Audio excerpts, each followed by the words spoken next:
good afternoon, and good night, depending on what time of the day you are listening to Food for Thought with Love. I am Rebecca Love, and welcome to a new episode of Food for Thought. Today, I have one of my longtime friends, all the way from high school, which was only a couple years ago. And her name is Michelle Byrd. Michelle, how are you? I'm great, thank you. Thank you so much for coming and joining me today. It's so great to see you. I'm excited. This is fun. Yes. I'm ready. Awesome. So, today what we're going to talk about on the show for Food for Thought is we're featuring a actual locally owned shop here, a food place in Chattanooga, Tennessee, and it's located on MLK. Nothing other than Uncle Larry's Fish. And so I have a sandwich in front of us.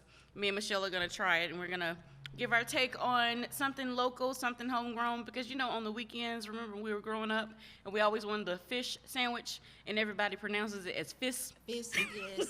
Give me a fist. Okay. Really? Like, no, it's fish. But yeah, so we went to Uncle Larry's, and we're also going to dive in. So Michelle is starting her own thing. She doesn't live in Chattanooga anymore, but she's always here for the summer.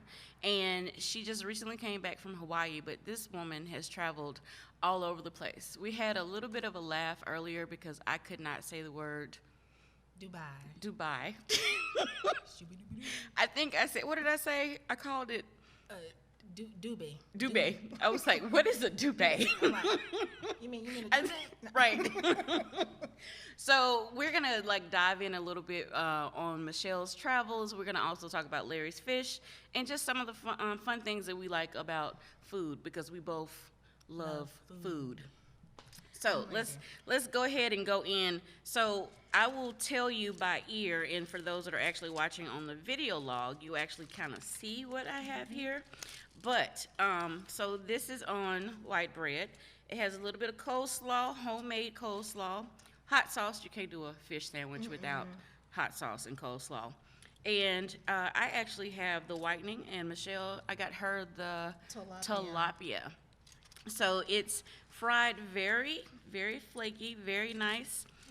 Wish I had a fork so I wouldn't look like a crazy person trying to taste the food, but I'm going to take a little taste here. Okay. Nice little crunch. So Not this, too many, yeah. What I'm going to do, I'm going to bite into this sandwich. Okay. And then I'm going to let you know, okay? Because I've never had Larry's Fish. Oh, No. okay. I had another one, but not this one. So here we Gotcha. go. So Uncle Larry's has a couple of locations. Uncle Larry's is located on MLK, which is in the heart of downtown. And then he also has, I believe, a shop on Highway 58. And there's another location that I think they're either about to open, but it's really, really good. Like I said, it's family owned. So when you go in, you get greeted. As soon as you walk in the door, they're like, hello, welcome to Uncle Larry's. So Okay. what do you think, Michelle? I know you just took that first bite. It's good. I could definitely use a little more coleslaw and hot sauce because I like it spicy. You like it spicy. I love it spicy. You love it spicy. Yes. But it is good. I love tilapia. And can I taste a piece of the whiting? 'Cause Absolutely. I do love whiting. So Okay, I'm gonna pass over my little plate here to Michelle, so while she's trying that. And then we're gonna move and shift gears here for just a moment, and we're gonna talk about Hawaii's food and some place that she went in Cairo and all the other many places that you have traveled. The How'd you- whiting is good. Whiting's off the chain. Okay. I do whiting. You do whiting. Yes. Okay. So the whiting is a winner. For those that are listening, make sure because I think I tasted that just a little Yeah. bit. It was really good. Yeah. But the whitening definitely is It's better. crispier. I like that it's crispier. The tilapia is not as crispy, but it's still good. But I love a good crispy fish sandwich. And this is Fish perfect. sandwich. Like it is fried to perfection. I don't know what type of batter that they use, but it actually absolutely works, and it's really, really good. It has a wonderful taste to it. Give me some more coleslaw, some hot sauce, and we good. Just extra coleslaw, so when you order it, coleslaw. Yes, 8 out of 10. So as I was driving up to the place, I also noticed, and this is, if you ball on the budget like I do, on Tuesdays and Wednesdays, they have sandwiches for $4. Okay. So that is like a little treat for, in the week, and you need something to pick up, and it's quick. And if you call in, it's like super easy and quick. You know what? I'm going to put Larry's on my list. There you number go. 4. So, Michelle, tell me a little bit about where you have traveled and what was some of the best places that you actually had the best dinner or lunch or gelato or whatever it is that Oh you my tasted? goodness. Okay. Well, I've had the fortunate opportunity. I travel with my family. Okay. Mainly, my sister's my road dog, my ace boon coon. Okay. So we've traveled to London, Paris. We've traveled to Cairo, across Dubai, Italy. We went across Italy. Oh, So wow. I've had Nice. the opportunity to really try different things and Okay. expand my palate. So, I love it. So I'm gonna tell you, based on Western society, the best food that I've had was in London, and London? I'm gonna tell you why. Okay. I'm gonna tell you why. It is a pot of cultures. Number Okay. one, so you get to try all kinds of different foods. Okay. But really, when you think of London, you think of fish and chips. I think right? of bland food, actually. And I'm gonna tell you you're wrong, because what I'm gonna tell Because I've never you been. is those fish and chips is fire. Okay? Really? It is fresh. The food is so fresh. They literally take the fish, dip it in front of you, and they cook it.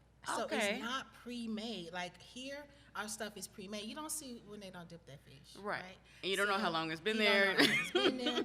You know, you go into any kind of, it may look rinky-dink, but the place, they have this big old piece of cod, and they dip it. You see them, and it's so fresh. It comes out. Oh, my and when goodness. I say they put that little sauce, that little mayo sauce, and the vinegar, fine.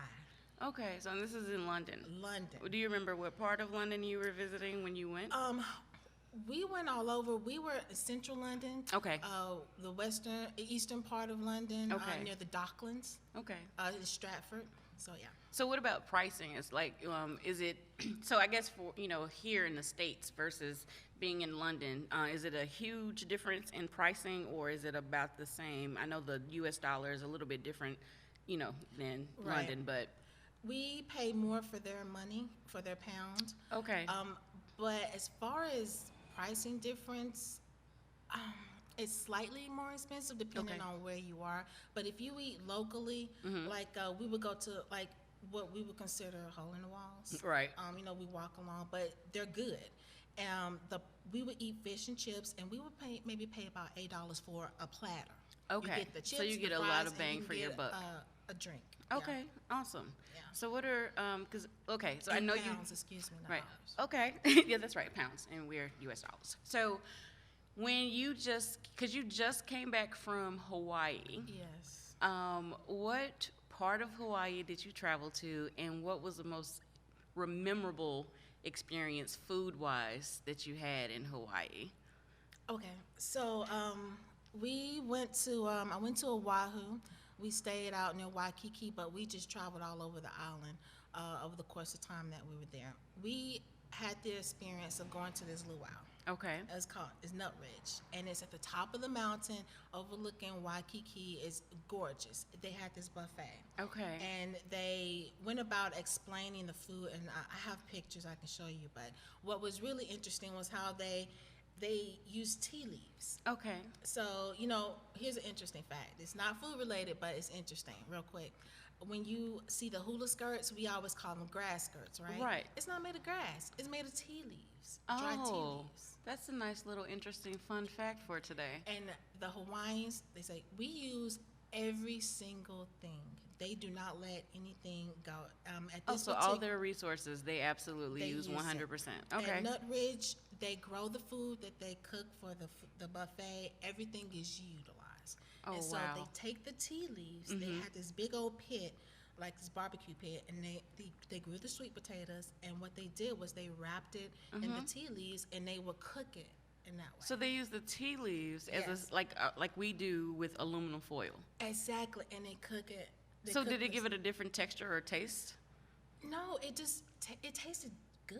Okay. You couldn't taste like whatever the tea extracts are in it, but it just really gave it some really good natural flavor. Flavors. Okay. And they also they wrapped the tea leaves in this this pork. They Okay. had marinated this pork and it wrapped it up, and you can cut into it, and it was so good. It was almost like collard greens, like you Huh. were wrapping it in a collard green, Right. But it was a tea leaf. I can't imagine eating something wrapped in collard greens because even though I'm a Southern girl and I've lived in the South majority of my life, I absolutely hate collard greens. Oh my gosh. Don't do that to me. Oh my gosh. I'm clutching my pearls. I am too. Yeah, I know. Please don't stop listening to me because I just confessed that I do not like collard greens. What about turnip green? No. So turnip greens, collard greens, or mustard greens, if you put them in front of me, we probably will break up because I don't like them. Okay, it's over. Okay. Ladies and gentlemen, do you see how people disown you when you say certain Southern foods? But you know what? I don't like iced tea. And that's so Southern. You don't like iced tea. See, now we're both leaving. I mean, the fact that we've known each other for, I don't know, almost 30 years, God bless America, and the fact that neither one of us knew this about each other. I'll drink hot tea all day. I do not like iced tea. That is interesting. Yeah. Okay, so moving right along. So that was your favorite place or the favorite thing that you had in Hawaii. And they have this coconut jelly. Coconut jelly? Yeah, it was a block and it's gelatin. It's like a little jello. I will tell you it was not my favorite. I'm not a coconut fan, but I wanted to try it. Okay. But it's something that they do a lot. They eat. It's a block of jello. It's a dessert. Okay. Yeah, the coconut would naturally kill me because I'm allergic to peanuts, walnuts, pecans, almonds. Yeah, things of that nature. Okay. So I would have to take your word for it. I'm not, going to risk my life just to try a coconut dessert that you didn't even like. Yes. Can I mention one other item? And absolutely. So I think I told you about it the other night about it's called musabi. Musabi. And they love spam in Hawaii. That is a thing. I remember when I visited Hawaii, it was one of those, it's like a delicacy for them. Yes. And the guy, he said because it doesn't expire. He's like, what meat do you know that's canned that doesn't expire? That's called really bad meat. Spam. I don't know. I'm not going to, first of all, I'm not eating any type of meat substitute or whatever have you out of a can. Mm-hmm. Now, I will eat tofu. I know I dislike a contradiction. However, no, Sam, I'm sorry. Go spam, ahead. Yes. Mm-hmm. Continue. So they love spam. That's a big thing, right? So I'm in one of the ABC stores are everywhere. So we're walking in, and I see this little display full of sushi wrap type of spam. Sushi wrapped spam. Yeah. Okay. Hot. It's hot. I hope I'm not losing you guys that's listening in because I'm almost checked out. Go ahead. Continue. It's a thing, and I was like, I gotta try this. As much as this looks nasty, I gotta try it. How was it? So, hold on. You have rice. Yes. You have an egg. Okay. Folded egg. Like a cooked egg? Cooked egg, yes. Boiled, fried? Like it's fried, like the yellow, like it's been folded over. You Okay. know, in restaurants like that. Right. And it had cheese on it, and then it had spam, and then it was wrapped in a seaweed little package. That sounds very interesting. Yeah, so I said, I gotta try it. I used to eat spam when I was a kid. Never had it in Why my day in not? my life. Yeah, no thanks. And Okay. how was the outcome? How was your result? Well, when you unwrap it and the smell hits your nostrils, you're like, oh my God. It smells like someone threw up. And then great. I took it in my mouth. I said, I'm going to do it. I got to try it. Because the lady said, I like it. I think it's delicious. So she was a local? Yes, she was a local. Okay. So I bit into it. Y'all hear that sound effect? Go ahead. And as soon as it hit my tongue, I said, oh my God. I was like, I need to spit this out because it feels like someone or tastes like someone just threw up in my mouth. Okay, so we are. Needless to say, it's called musabi. So if you ever, I'm experimental. Try it. I don't recommend it, but it's interesting. It's an interesting piece of food that they eat. And say the name again. Musabi. Musabi. So if you are visiting Hawaii and you come across musabi, proceed with caution is all I can offer at this point. Yes. Okay. So I want to hear about Cairo and. Okay. Yeah. So I took my mom. Okay. How long were you there, and how many food places did you travel to? We were there a total of 4 days. Okay. Before, because it was Istanbul, Cairo, and Dubai. a 10-day trip. Gotcha. So we were on a tour. We went to Giza pyramids and we had lunch at a restaurant near the Giza pyramids. Nice. Okay. So order the food. We're thinking, it's gonna be delicious, nice, interesting. It comes the way it was presented, and my mother, she is like the least open-minded person. I'm like, why are you here? So she didn't want to try a little bit of anything. As soon as it came out, and if you can see it, she was like, oh my, so she frowned on. But it's funny. Same So face. the last person that I just interviewed, D, who is like a personal chef, he was talking about how we eat with our eyes first. Yep. So I can imagine if it wasn't aesthetically pleasing, your mind is already starting to play tricks on you. Absolutely. And Okay. I'm not like that. I can be, but if I'm in a foreign land, I'm eating your food, I'm going to be more open to trying it, because just because it doesn't look pleasing to me Right. doesn't mean that it isn't. Correct. So I ate. I was the one that ate. I didn't lose any weight on this trip. The other people did. Because I said, I'm eating. You explored. I did. And they have this, they set it up like it's a little pyramid, for the presentation. But it looked like rice, but it wasn't. It was some kind Okay. of grain that Oh. they eat. And I can't really explain it. It wasn't rice, but Is it was like the texture of possibly like quinoa or? somewhat Okay. similar to that.